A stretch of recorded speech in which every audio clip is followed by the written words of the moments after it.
ibu kota Jakarta itu digadaikan, dijual.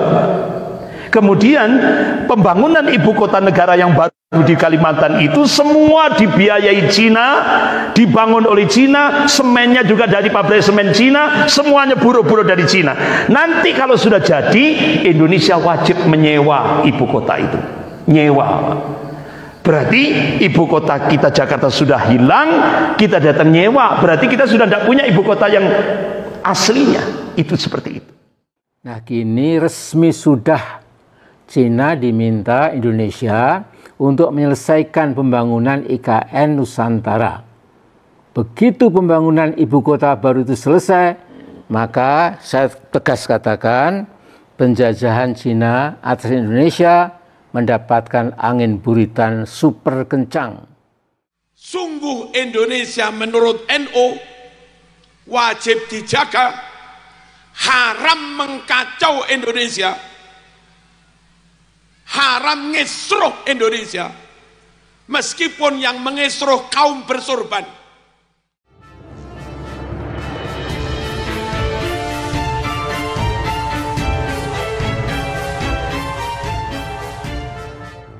Assalamualaikum warahmatullahi wabarakatuh. Salam sejahtera untuk kita semua, salam budaya. Sahabat-sahabat tercinta sebangsa dan setanah air yang sangat saya hormati, Ustadz Andri Kurniawan dan Ketua Majelis Syuro Partai Umat Amin Rais dikenal publik sebagai tukang kompor dan bikin rusuh NKRI, khususnya sejak Presiden Jokowi menjadi orang nomor 1 di negeri ini. Mereka selalu menggunakan agama sebagai alat politik untuk menghasut umat dan rakyat melalui ceramahnya yang dinilai syarat dengan kebohongan dan kesesatan, bahkan fitnah untuk memanjakan syahwat politik kebencian mereka terhadap Presiden Jokowi. Kebijakan Jokowi terkait dengan proyek IKN atau Ibu Kota Nusantara misalnya terus digembar-gemborkan sebagai wujud penjajahan nyata pemerintahan Cina terhadap Indonesia. Indonesia terjebak oleh tambahan hutang 5,50 miliar US dollar selama 50 tahun dengan bunga 2% per tahun. Sudah dibebani utang, sekarang ditinggal oleh pengusaha Cina, sehingga akhirnya diambilkan dari APBN. Apa namanya? Sudah jatuh dari tangga ketiban tangga. Nah, akhirnya bapak-bapak, ibu yang dimuliakan Allah, nah, muncullah apa yang terjadi. Ternyata modal kereta cepat Jakarta-Bandung itu baru balik 40 tahun.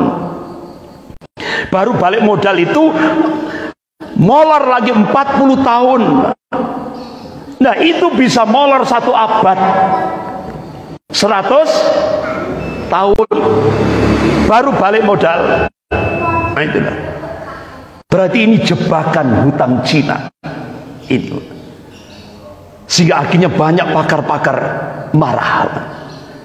Nah, Luhut bin Sarpanjaitan mengumumkan bulan Juni 2023 proyek kereta cepat Jakarta-Bandung akan diresmikan oleh Presiden Cina Xi Jinping.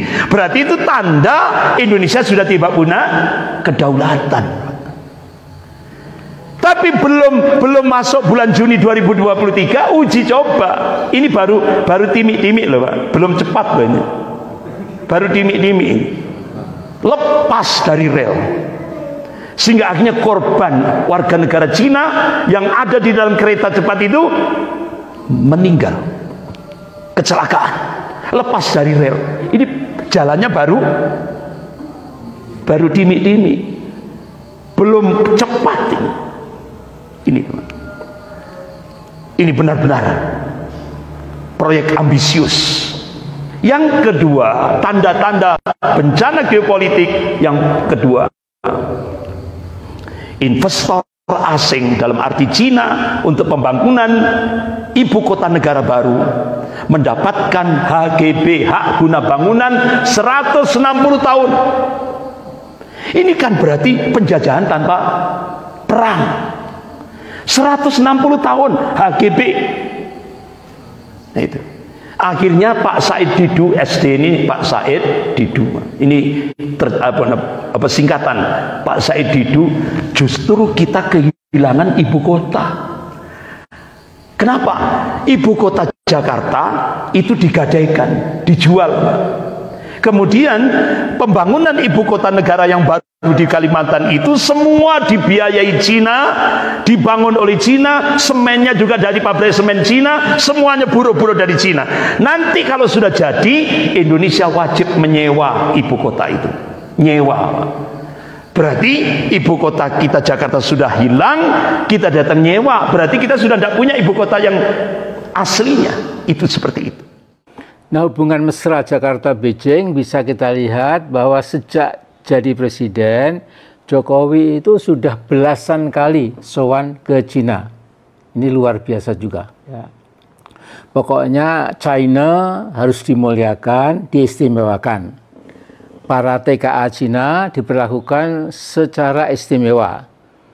Nah, di antara puluhan, mungkin ratusan ribu TKA Cina, itu banyak yang mereka berbadan tegap, dan saya yakin menduga ya mereka itu anggota-anggota People's Liberation Army, yaitu militer Cina. Nah, ketika impian Jokowi membangun ibu kota baru di Kaltim itu mulai gelagapan, ya siapa lagi yang diminta tolong kalau bukan Presiden Xi Jinping yang sekaligus menjadi Sekjen Partai Komunis Cina, juga Panglima tertinggi militer Cina, dan seterusnya. Nah, kini resmi sudah Cina diminta Indonesia untuk menyelesaikan pembangunan IKN Nusantara. Begitu pembangunan ibu kota baru itu selesai, maka saya tegas katakan penjajahan Cina atas Indonesia mendapatkan angin buritan super kencang. Jokowi telah menjadi instrumen imperialisme Cina atas Indonesia. Jadi wahai bangsa Indonesia, ya Allah, bangsa terbesar nomor 4 di muka bumi, masih belum sadarkah kita ini menghadapi kenyataan yang sangat pahit sekarang ini. Jadi ya Allah, ya jadi bangsa Indonesia yang saya hormati, saya cintai, mengapa kita semua kok seperti tidak memahami bahaya imperialisme ekonomi Cina yang sudah jelas-jelas kasat mata ya, dengan mengangkangi berbagai sumber daya alam kita, semisal batu bara, nikel, boksit, hutan kita, perkebunan kita, pertanian kita, perbankan kita, etc., etc.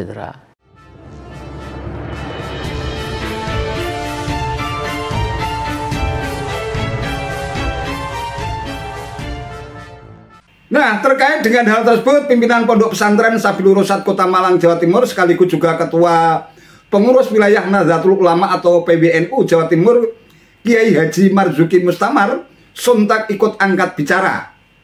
Menurutnya, Negara Kesatuan Republik Indonesia atau NKRI merupakan negara yang sah, sehingga semua produk keputusan dan kebijakan yang terkait dengan pemerintahan Republik Indonesia juga sah, sehingga tidak ada alasan bagi siapapun untuk mengaco dan bikin rusuh NKRI. Wow. Sungguh Indonesia menurut NU wajib dijaga, haram mengkacau Indonesia, haram ngesruh Indonesia. Meskipun yang mengesruh kaum bersorban tetap haram. Haram ngacau negara, meskipun pakai jubah,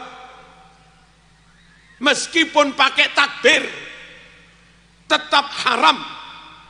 Negeri ini mayoritas Islam. Kalau perang saudara karena kamu kacau, korban terbanyak bukan Cina, korban terbanyak bukan Kristen, tapi kalau perang saudara, korban terbanyak umat Islam. Jangan main-main dengan negara. Jaga negara ini, mayoritas Islam.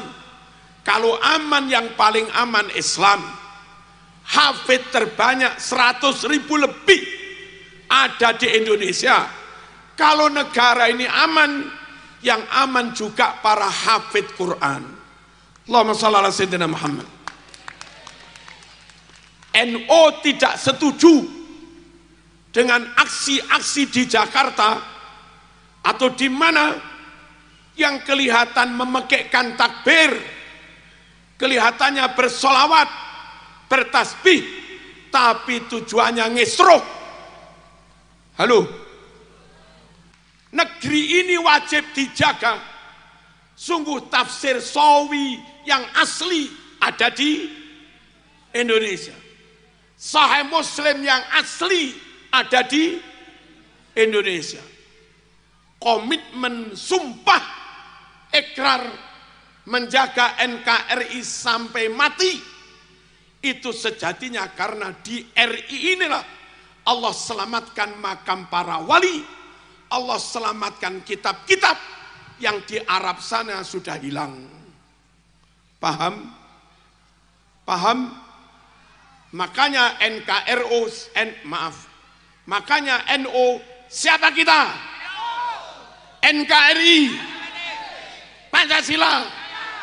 Ngono. Awas lek ono banser melok-melok demo nang Jakarta. Pancasila kafir, kampleng.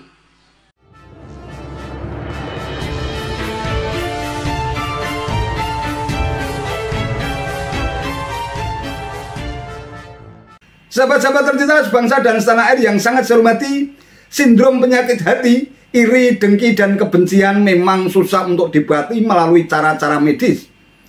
Konon sindrom kejiwaan seperti ini hanya bisa disembuhkan oleh sang pengidap. Ustadz Andri Kurniawan dan Ketua Majelis Syuro Partai Umat Amin Rais tampaknya bisa dibilang sebagai pengidap sindrom kejiwaan ini, khususnya sejak Presiden Jokowi menduduki tahta kepresidenan. Memang hanya mereka berdua yang tahu persis, yang bisa mendiagnosis penyebab sikap iri dan kedengkian yang mengilu sumsum di dalam hati nurani mereka. Meskipun demikian, diduga kuat sindrom kebencian akut yang bersarang di hati mereka berdua akibat kebijakan Presiden Jokowi di bidang ekonomi, ideologi, dan juga politik yang dinilai sangat merugikan kepentingan mereka terkait dengan pembubaran ormas radikal dan intoleran seperti FPI atau HTI, pemberangusan mafia migas dan pertambangan, penarikan aset klan Cendana milik penguasa Orde Baru, atau penyelamatan aset negara seperti Freeport, Blok Mahakam, Blok Rokan, atau kebijakan hilirisasi. Akibat sindrom kebencian dan kedengkian akut, Ustadz Andri Kurniawan, Amin Rais, serta gerombolan sakit hati yang lain terus berusaha untuk mencari-cari kesalahan Presiden Jokowi dengan segala macam cara.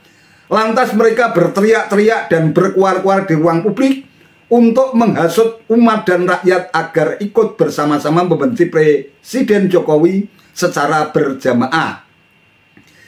Sejumlah isu mulai dari anti-Islam, Islamofobia, rezim PKI, rezim oligarki, anti asing dan asing pun terus digelontorkan sebagai alasan pembenar untuk menghasut rakyat agar bersama-sama memakzulkan Presiden Jokowi sebelum masa jabatannya habis. Sayangnya, insinuasi, propaganda, dan agitasi politik yang mereka mainkan selama ini sama sekali tidak memiliki nilai jual di mata mayoritas rakyat negeri ini. Hanya beberapa gelintir orang dan jumlahnya sangat minoritas rakyat yang berhasil dihasut oleh para tukang bikin gaduh dan tukang kompor terhadap keutuhan NKRI yang memang tidak suka kalau Presiden Republik Indonesia yang berasal dari rakyat biasa dan berperilaku sangat bersahaja itu menjadi orang nomor satu di negeri ini. Lihat saja sejumlah pendemo yang terus berteriak-teriak melalui aksi People Power yang digelar pada tanggal 10 Agustus 2023 yang lalu.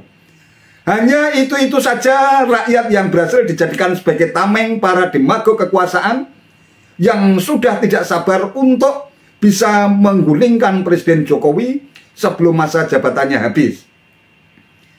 Kita tidak tahu persis kapan orang semacam Ustadz Andri Kurniawan, Amin Rais, dan gerombolan sakit hati ini bisa segera sembuh dari sindrom kebencian dan kedengkian yang bersarang dalam hati nurani mereka.